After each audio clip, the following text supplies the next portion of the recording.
Welcome back to the do-it-yourself world. You remember this grill extravaganza? This was a freebie that I cleaned up, and see, we're out here just having some dogs and sausages, shooting away. Perfect, you know. Brinkman, whatever. I never even looked to see how much this was. Let me show you what I got last night. I got this, a Vision grill. Have you ever seen one of these? Smoke, grill, or sear. Ooh la la. These are, I got the tables that, teak tables that clip on here. This is woods. Never been taken care of. That's how the tables look. I'm going to fix them up. But, look this up one time.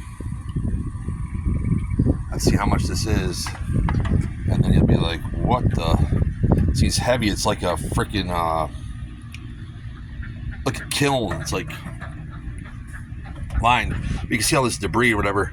What's wrong with this is this burner's rusted out.